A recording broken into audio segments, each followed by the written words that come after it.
1982, I was arrested for first-degree murder, a crime that I didn't commit.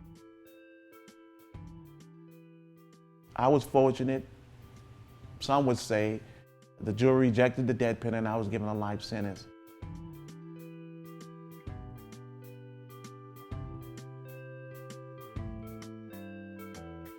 I was 18 in 1988, and I was convicted for aggravated assault and armed robbery and received a sentence of 50 years.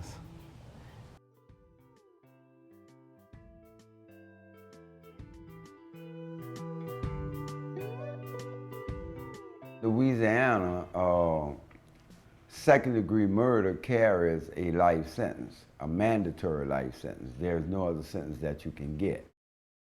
When I go to prison, I had just made 19. My co-defendant was 17. I didn't know this guy from a can of paint. When I find out who he is, I question him. He tells me he in there for the same crime that I'm in there for. The night of the crime, I was at home with my family.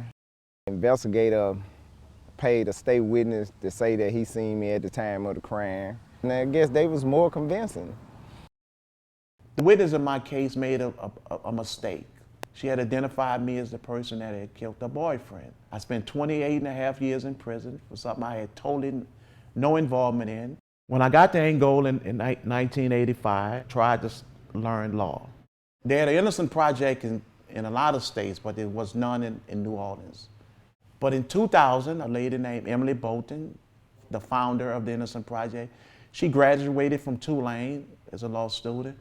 And she came to Angola and she asked what was the greatest need in the prison concerning the legal cases.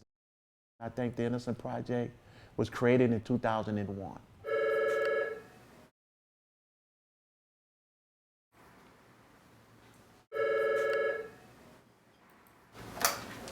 Innocence Project New Orleans.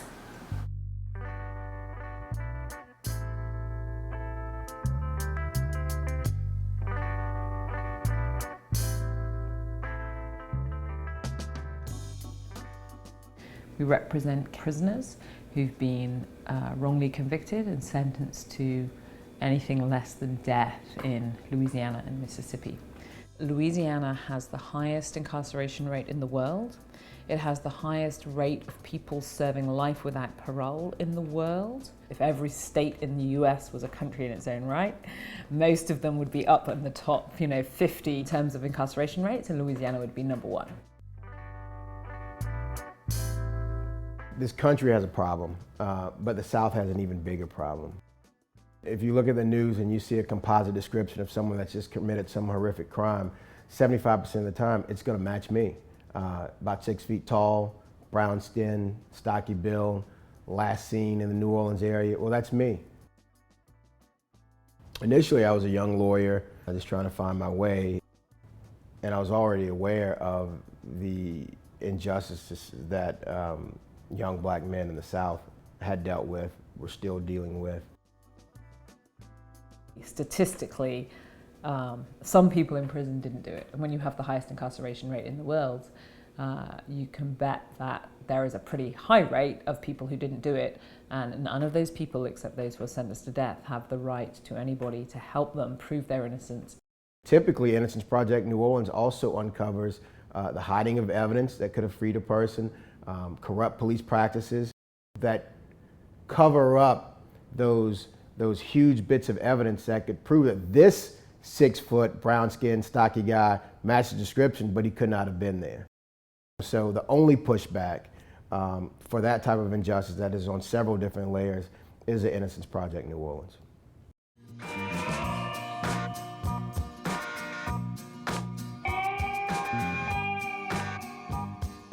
After serving 18 years, in 2004, I met with the Innocence Project out of New Orleans. Attorney Emily Mall accepted my case. After she read it, she seen that I had sued the investigator and the state witnesses. She said, I'm gonna get you out. And that's exactly what happened. She got me out. I got out January the 7th, 2011.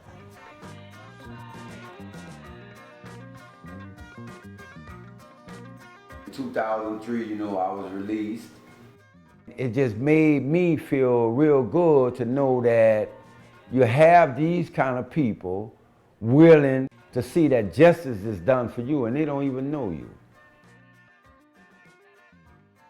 Since I've been out of prison, I've enrolled in school, pursuing a bachelor's degree in paralegal.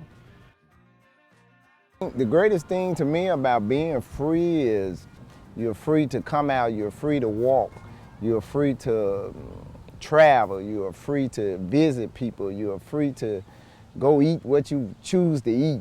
And it's just the small things about being free that we take for granted is like just being able to go outside and experience playing in the rain or walking at night, just being able to just be happy. You know, I just want to say thank you to the Innocence Project New Orleans. They are doing a wonderful job. Big, big, big thanks to the Innocence Project New Orleans.